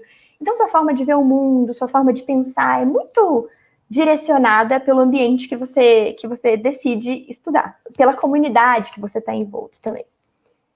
E uma coisa que, com certeza, eu levei e levo, né, da minha experiência da Biomol é resolver problemas complexos. E aí o que eu tentei trazer aqui foi tangibilizar um pouquinho mais para vocês o que isso significava quando eu estava na Biomol e o que isso significa hoje na minha carreira ou significou nos diferentes lugares que eu passei. Antes era passar em Eletromag com Alcaraz. Não sei mais quem dessa matéria, não sei se a Eletromag continua sendo super difícil como era, mas esse é só um exemplo, né, dos grandes problemas complexos que eu resolvi durante a graduação. E as páginas e páginas resolvendo alguma prova, e, de fato, ter que ler o Moisés, entender o que estava acontecendo. Enfim, acho que todo mundo que faz física, Fiscomp ou Biomol, vai se identificar em algum momento com esses problemas complexos. E aí, como é que isso se traduziu para ser bem tangível na minha primeira experiência, né? Quando eu saí da pesquisa, desse mundo de Biomol e fui para a consultoria. Meu primeiro projeto foi mudar o modelo de remuneração da carreira médica. Então, a gente estava trabalhando com um cliente que era uma clínica de oncologia, espalhada por todo o Brasil, tinha mais de 80 clínicas, que eles tinham um modelo muito perverso de remuneração. Então, na verdade, o oncologista ganhava com base no percentual daquilo que ele receitava para o paciente. Ou seja, se o oncologista receitasse remédios mais caros e técnicas mais invasivas, ele ganhava mais. Ou seja, tá tudo errado, né? Não é isso que a gente quer. A gente quer uma saúde que olhe para o melhor do paciente, o melhor para o médico, o melhor para o sistema de saúde, né? Então, aí o projeto foi como é que você muda toda essa estrutura, esse modelo de remuneração para viabilizar os incentivos corretos, né? E valoriza, por exemplo, médicos que fazem encaminhamento entre si para médicos de especialidades melhores, médicos que tratam o paciente com qualidade. E aí, ao mesmo tempo, você tem o impacto que é favorável para os médicos. Você não pode simplesmente mudar a remuneração e todo o modelo que eles já estão acostumados de forma que não seja beneficial para eles, né? Então, esse foi um exemplo de um dos problemas complexos, o primeiro que eu resolvi no meu primeiro projeto na McKinsey, que durou 3 meses, que foi incrível, que eu alavanquei muito dessa coragem de olhar para um problema complexo e falar, vamos com calma, como é que eu decomponho as forças, como é que eu transformo isso, que é um conceito super complexo, em algo palatável, né? E acho que muito da minha bagagem de biomol me ajudou nisso. Um outro ponto, experimentar, né? Então, a Aida, com todos os experimentos incríveis e de toda a trajetória que ela desenvolveu, né, e que levou a chegar em soluções e instrumentos melhores, eu usei muito isso no lab, então, quando eu estava fazendo a minha iniciação científica com o Zucoloto, quando eu estava fazendo meu estágio lá em Boston, e aí de uma maneira muito diferente, mas com o mesmo viés e a mesma habilidade por trás, né, que eu aprendi aqui, eu precisei, assim que eu entrei na Acreditas, por exemplo, eu contei para vocês que eu tinha esse desafio de recrutar e crescer o time de 400 para 700 pessoas. Como é que eu fazia um processo de recrutamento mais eficiente? Então, a gente começou estruturando um funil, medindo cada uma das etapas, testando, fazendo testes em cada semana. Será que eu consigo deixar esse funil mais eficiente se eu colocar um teste específico nessa etapa que mede certas dimensões? E aí, medir isso na semana que vem, deu certo, não deu certo? Como é que a gente refaz esse teste para a semana que vem? Então, muito dessa geração de hipóteses, esse pensamento analítico, a visão de um experimento, né? Você tem um teste, que é o seu controle, mas você tem também a sua amostra de teste. Então, tudo isso eram conceitos que vinham muito naturalmente para mim em todas essas experiências. Com certeza, foram um diferencial muito grande em todos esses lugares que eu fui passando. Ser resiliente. Então, assim, eu achava que tinha sido difícil o vestibular, né? Difícil para conseguir me formar em biomol. Tinha que estudar longas horas e com certeza exigiu muita resiliência, assim, essa casca grossa de saber que você precisa passar longas horas estudando, que nem sempre as coisas vão ser fáceis.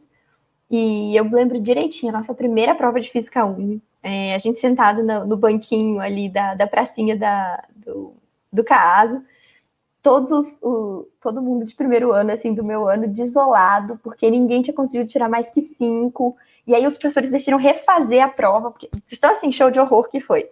Isso te ajuda, assim, né, te dá uma casca grossa, e aí, com certeza, quando eu precisei, no mercado de trabalho, trabalhar longas horas, entregar um projeto difícil, às vezes lidar com um cliente difícil, que me exigia muito mais, às vezes, do que eu achava que eu poderia oferecer, né, toda essa bagagem do IFIS que me ajudou a ser resiliente e saber como enfrentar esses desafios. E aí, por fim, outra lição que eu queria trazer aqui para vocês é essa busca por excelência. E a Aida falou sobre várias oportunidades que ela teve aqui, né, no IFISC, e como isso ajudou a desenvolver a carreira dela e a abrir a empresa dela.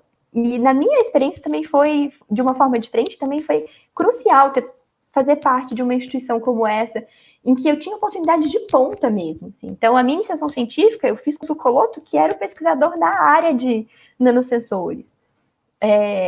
Intercâmbio. Nunca imaginei, gente, primeiro ano de faculdade, poder ir para a França, assim, uau, né?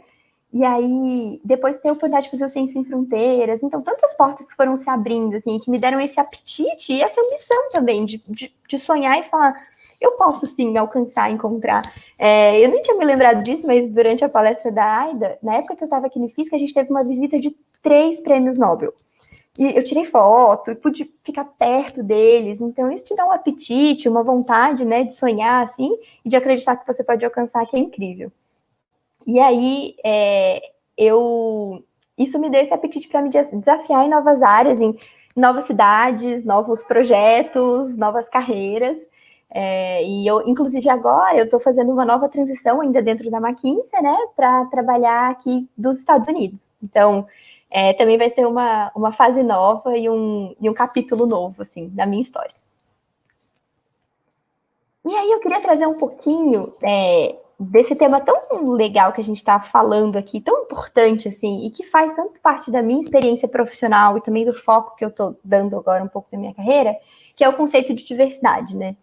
E aí, para mim, foi uma coisa que eu aprendi recentemente sobre a diferença entre diversidade, inclusão e equidade. E como que você precisa de todas essas coisas funcionando para você poder chegar, de fato, em ser a melhor pessoa no ambiente de trabalho ou ter um ambiente de trabalho em que cada pessoa pode ser o seu melhor. Então, diversidade é esse conceito que a gente costuma ouvir falar mais, que é você ter múltiplas identidades representadas naquele ambiente de trabalho. Então, por exemplo, você falar que aquele ambiente tem muitas mulheres, né? Ou tem uma presença de pessoas de backgrounds diferentes, ou de diferentes raças, orientação sexual. Então, todas essas diferentes representações, você diz que o ambiente é diverso quando você tem minimamente uma representação de cada uma. Na Acreditas, por exemplo, a gente considerava 20% ser o mínimo de diversidade para dizer que aquela população estava representada, né? Só que não pode parar aí, né? E além da diversidade, é importante você ter ferramentas de inclusão. E elas te ajudam a garantir que as pessoas que estão ali de fato, né, naquele ambiente que é para ser diverso, se sentem incluídas.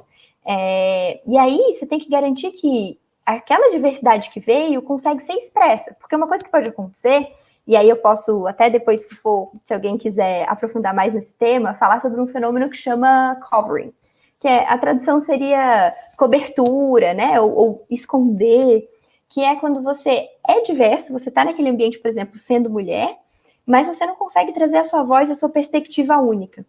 E isso acontece, isso é um desafio muito grande.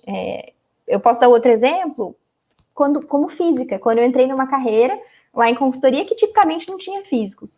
Como achar esse equilíbrio entre você trazer a sua diversidade, fazer com que ela seja ouvida, né, a sua forma de encarar os problemas de uma maneira diferente, mas, ao mesmo tempo, se ajustar à cultura daquele novo lugar. Então, isso é um desafio tanto de quem é diverso, né, mas tanto das empresas como um todo que tentam trazer mais diversidade, mais inclusão para a pauta. E aí, por fim, tem um outro tema que é equidade, que é você garantir que todas as pessoas têm acesso, têm um tratamento justo e oportunidade para crescimento. Então, um outro exemplo que a Aida deu, que me lembrou muito disso durante a palestra dela, foi a questão da licença maternidade. Você pode dizer que a sua empresa é diversa quando você tem mulheres, você pode dizer que elas têm a chance, por exemplo, de viver e trazer as opiniões da sua maneira e com a sua perspectiva, mas se você não tem um amparo como um programa, por exemplo, de licença maternidade, você não pode falar que equidade existe de verdade, porque isso é uma barreira para o desenvolvimento de carreira, o desenvolvimento pleno, esse equilíbrio profissional e pessoal na vida de uma mulher, por exemplo, que decide ter filho, ou mesmo para casais homoafetivos que decidem adotar, enfim, todas essas situações, o conceito de equidade é um exemplo delas, né, em que ele é muito importante para garantir esse desenvolvimento pleno. E aí você tem esse conceito que é o pertencimento, né, que é garantir que cada pessoa naquele espaço pode dar o seu melhor e aí a inovação pode florescer. É um assunto que me encanta muito, tanto por ter vivido isso, eu dei um exemplo, né, como física, quando eu entrei na carreira de consultoria, como mulher hoje, buscando essa ascensão no mercado de trabalho, muitas vezes a gente se sente subrepresentado, agora como estrangeira aqui nos Estados Unidos, então ser brasileira, de certa forma, me coloca num grupo diverso, e acho que essa identidade a gente vai perceber em diversas situações de maneira diferente ao longo da nossa carreira.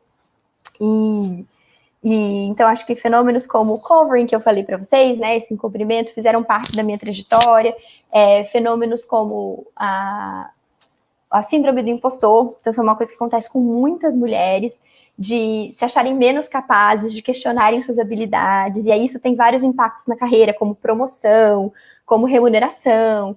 Então, ser consciente de todas essas coisas que perpassam, né, a identidade, a diversidade, são super importantes para a gente tomar cuidado e ser mais proativa com a nossa própria carreira, mas também cuidar dos ambientes em que a gente trabalha. E durante toda a minha carreira na McKinsey e na Acreditas, né, e agora no MBA, eu tenho tratado muito desses temas, tentando mudar um pouquinho os ambientes que eu estou, assim. Então, na parte de iniciativa de mulheres na McKinsey, a gente fez vários projetos para recrutamento, projetos para monitoramento, para evolução de mulheres na carreira. E aí, super à vontade, gente, se vocês querem falar sobre cada uma dessas, qualquer uma dessas experiências ou alguma dessas coisas que vocês tenham mais interesse, estou super à disposição, né? Acho que tem muito para a gente trocar e aprender sobre como tornar os nossos ambientes mais diversos, mais inclusivos, com mais equidade. E aí, eu queria agradecer. Eu tentei fazer um pouquinho mais rápido, não sei como eu estou de tempo, para ter tempo para perguntas, porque eu contei bastante história aqui, acho que tem coisas diferentes que podem inspirar e tocar o coração de vocês de maneira diferente. Queria deixar só uma mensagem que eu vi no meu Instagram, não sei se vocês estão acompanhando as eleições dos Estados Unidos que aconteceram, e política à parte, a eleição da vice-presidente foi um marco. Ela é a primeira em muitos aspectos, primeira mulher, primeira African American, primeira Asian American, e ela falou uma frase que eu queria deixar aqui como convite para cada um de nós, que foi: você pode ser o primeiro, mas não seja o último. Com certeza, cada um de nós aqui tem sido o primeiro em algumas coisas que decidiu fazer, em dimensões diferentes na carreira, que a gente possa ser sempre aberto para construir esses ambientes, para que outras pessoas possam vir depois da gente. E de outro lado, também eu me deixo super à disposição, se alguma coisa que eu disse aqui, se alguma parte da minha carreira fizer sentido para algum de vocês, se vocês quiserem conversar mais, acho que o pessoal tem os meus contatos, né, e vocês podem também mandar mensagem pelo meu LinkedIn, enfim, os meninos devem passar também meu e-mail, mas vamos juntos, assim, que essa é uma tarefa árdua, mas coisas como a eleição que aconteceram dão um pouquinho de fôlego e fé que a gente pode sim construir uma sociedade diferente daqui para frente. Super obrigada. Com certeza. Monique, muito obrigada pela palestra. Aliás, eu passo as palavras da Natália aqui, as minhas, que é muito bom te ouvir. E a Natália, aliás, a Natália Marinho aqui que comentou, ela vai ser nossa palestrante da quinta-feira dessa semana. E então estamos tudo junto aqui. Monique, tem bastante pergunta aqui para você. Eu vou passando aqui. A Maria Júlia perguntou, ela primeiro disse, né, que foi uma excelente palestra e agradeceu você. Ela falou que está se formando em Biomol e agora gostaria de saber o quanto as notas influenciaram numa vaga de emprego ou oportunidade no futuro. Legal, boa pergunta. Eu também tinha super essa dúvida, e acho que é uma coisa que a gente só vai descobrindo ao longo do caminho mesmo. O que eu acho que as notas influenciam? Eu acho que, primeiro, elas dão acesso a algumas coisas durante o período da faculdade. Então, para mim, ter ido para a França, ter ido para Boston, foram coisas que vieram muito por causa do meu desempenho acadêmico. Então, isso me deu oportunidades. Mas, durante os processos seletivos e aplicando para o mercado de trabalho, esse é um dos elementos que são levados em consideração. Então, eu acho que é importante você garantir um mínimo aí. E, claro, se você for um aluno que é mais dedicado e quiser fazer disso o seu ponto que te faz brilhar, ótimo, isso vai contar ao seu favor. Mas tem outras coisas também que são vistas no mesmo nível de igualdade que você ter boas notas. Por exemplo, quando você se engaja em atividades extracurriculares. E mostrar esse nível de engajamento, de empreendedorismo, de liderança, tudo isso é tão importante quanto ter uma boa nota. Então, eu acho que vai do perfil de cada um. Para mim, isso foi uma parte muito importante da minha experiência e me trouxe muitas oportunidades depois, mas não acho que é a única forma de fazer, e acho que é importante ela estar combinada também com todas essas outras experiências. Então, parabéns para os meninos que estão organizando o evento hoje, acho que esse é um ótimo exemplo de como tem outras experiências que vão ter muito mais impacto no processo seletivo do que uma nota por só, sabe? Muito obrigada. E a gente ficou claro. Equipe muito boa, realmente. Follow-up depois. Tranquilo. A Aida está te parabenizando também. nossa outra palestrante. E agora a Giane está comentando aqui que ela amou sua palestra e que ela começou o curso de Biomol por ter visto um vídeo seu. Ai, que fofa! Obrigada! Está inspirando desde muito antes aqui da palestra. Muito bom. Fico feliz. Espero que você seja feliz no curso. Esperamos. Ela perguntou aqui também se você teve alguma dificuldade para conseguir alguma dessas oportunidades, estágio, emprego, porque a Biomol é um curso, ainda, né, um curso novo, e aquela época era bem mais. Ótima pergunta também. Eu acho que o mercado de trabalho mudou bastante desde a época que eu estava saindo da graduação e agora. Então, eu vou falar um pouquinho do que eu enfrentei naquela época e depois eu falo um pouco de como eu vejo que é hoje. O que eu enfrentei é que grande parte dos programas de trainee e esses grandes programas de atração de talentos, eu tinha dificuldade de me inscrever. Porque eles eram bem focados em engenharia, economia, não tinha uma outra coisa assim fora da caixinha, mas nunca tinha escrito Biomol, né? Então, foi uma barreira para esse tipo de programa. Mas existiam outras empresas, como a McKinsey, por exemplo, na época, que estavam muito mais interessadas em quais são as habilidades e quais são as ferramentas e os skills que essa pessoa tem, muito mais do que o nome que está lá na graduação. Então, não eram todas as empresas, e acho que a McKinsey foi até assim uma empresa de vanguarda nesse movimento na época. E eu lembro que eu fui eles estavam com uma iniciativa de diversidade quando eu entrei, para buscar esses perfis diferentes. Então, muitas vezes eu fui em várias palestras para contar da perspectiva da McKinsey, como era ser alguém de uma carreira diferente. E eu tinha que ir em quase todas as palestras, porque não tinha muita gente. E agora já tem várias pessoas, inclusive outras pessoas da Biomol, que passaram pela McKinsey. Então, isso tem crescido bastante. E aí, eu acho que olhando para hoje, como está o cenário, isso tem importado cada vez menos. Mas vai depender, de novo, do tipo de empresa que você escolhe aplicar. Então, se você vai para processos mais tradicionais, empresas um pouco mais quadradinhas, tal, isso vai ser mais difícil, mas eu não vejo, por exemplo, nenhuma startup hoje que vai te impedir de participar de um processo por você ter um curso como o Biomol no currículo, sabe? Eles vão olhar muito mais. E aí tá o trabalho, né, que é você construir um bom CV, em que você coloca suas habilidades, você fala um pouco mais de que tipo de habilidades mesmo você desenvolveu ao longo do curso, do que de fato conteúdos específicos que você estudou, e aí com certeza o pessoal consegue extrapolar um pouco essa barreira do desconhecido e te chamar para uma entrevista. Então, e se vocês tiverem qualquer dificuldade com isso, falem comigo, já passei muito por isso e posso ajudar. Muito bom. A Inara está perguntando, ela gostaria de saber se você se sentiu sem rumo fazendo tantas coisas assim, se você já sabia o que queria ou foi testando e arriscando. Nara, ótima pergunta.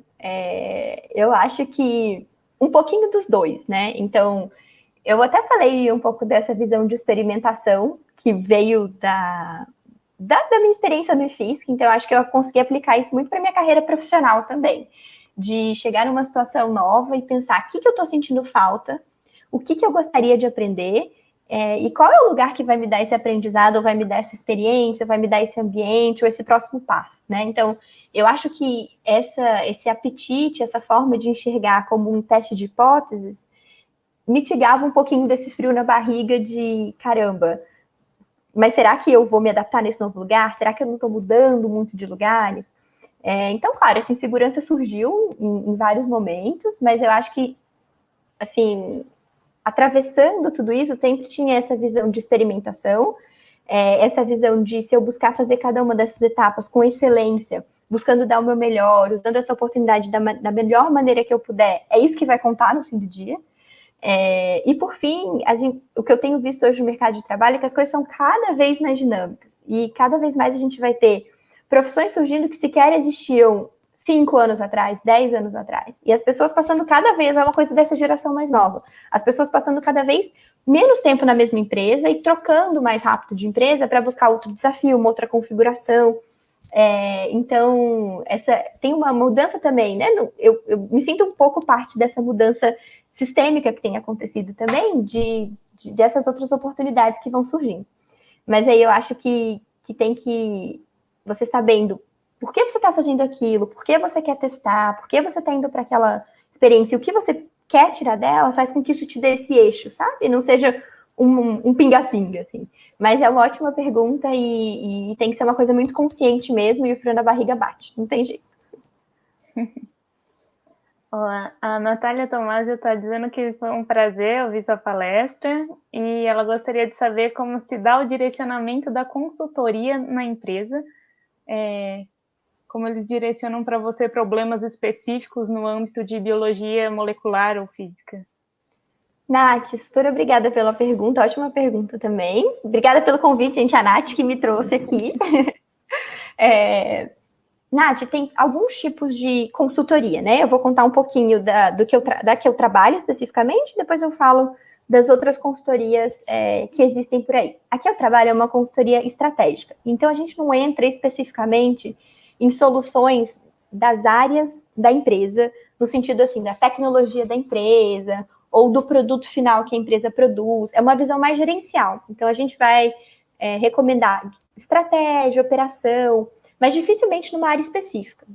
Tanto por uma questão de o nosso foco de consultoria, que é uma consultoria mais gerencial, quanto pela própria realidade do mercado brasileiro, porque você pensa que a gente, como uma empresa de consultoria estratégica, a gente vai recomendar soluções para grandes empresas, que precisam de ajudas específicas nos seus problemas de melhorar resultado, melhorar processos. E no Brasil, a gente não tem uma massa crítica de empresas nessa área que precisem do nosso serviço.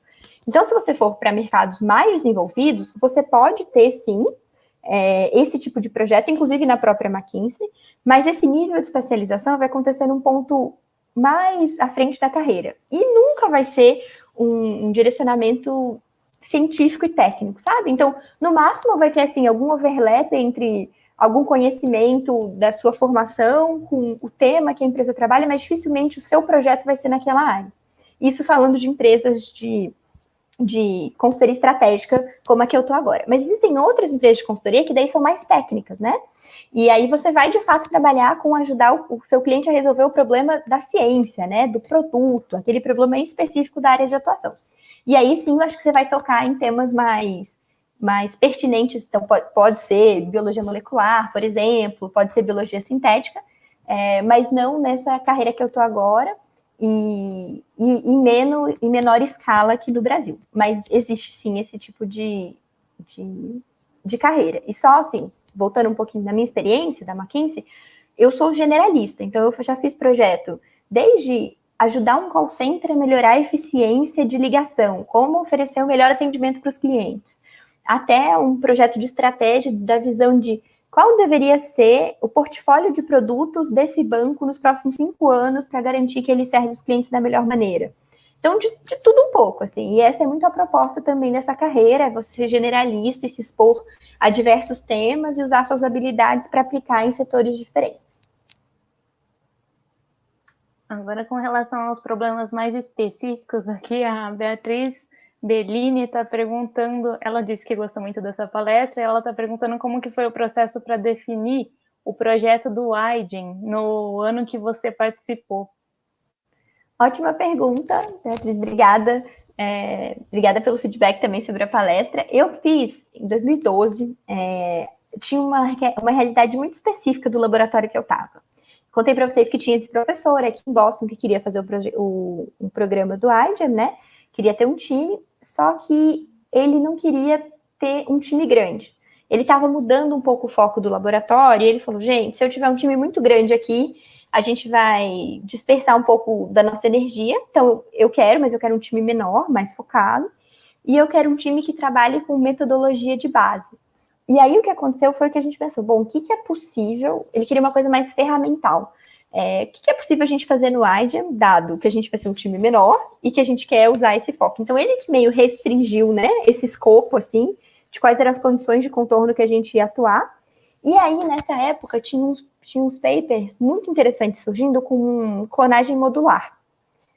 E aí, a gente pensou que seria uma ótima oportunidade de introduzir a clonagem modular na competição, porque antes o que eles usavam era uma tecnologia que você precisava juntar, e aí, entrando um pouquinho assim, né, no técnico, mas parte a parte para você construir seu composto genético, parte a parte. Sem você ter muita escala em conseguir colar, por exemplo, 5 partes ao mesmo tempo. E aí a gente introduziu essa nova metodologia para que você conseguisse ganhar eficiência. Então isso encaixou bem na nossa restrição de time, porque no fim do dia o time fui eu e mais uma pessoa, então assim, é o menor número de pessoas para eu poder chamar de um time, né? São duas.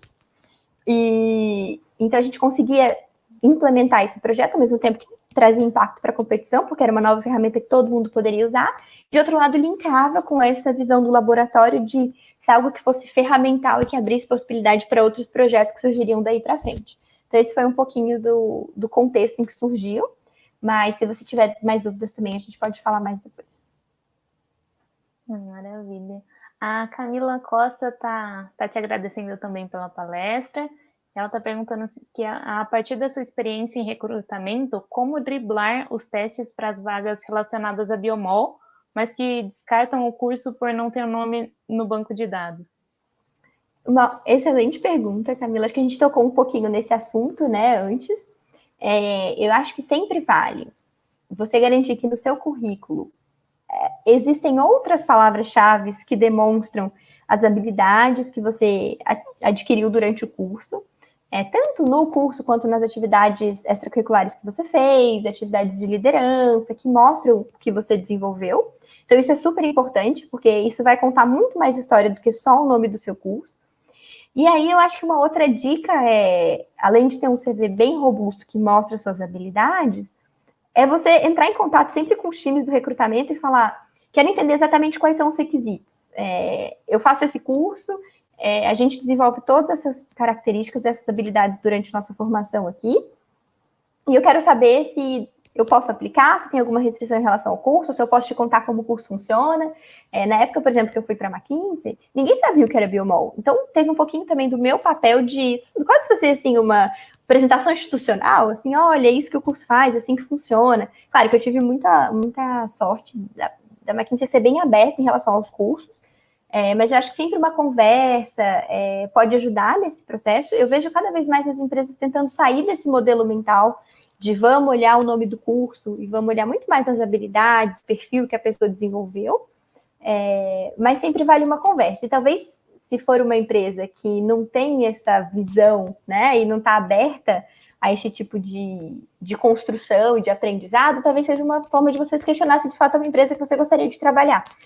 Mas conversar com eles e dar a chance de que eles conheçam o que é a carreira e mostrar o seu interesse e mostrar todas as habilidades que você tem, independente do curso, acho que vale a pena tentar, pelo menos. Muito bom, Monique. Eu te agradeço novamente Imagina. por compartilhar, pela palestra, né, e por compartilhar toda essa trajetória tão inspiradora com a gente. E aí, então, a nossa programação de hoje, né, chega ao fim, mas a gente vai continuar com o nosso evento nos próximos dias aí, dessa semana e da semana que vem, e as nossas próximas palestras vão acontecer no dia 12, nessa quinta-feira. A gente espera vocês lá. Até mais!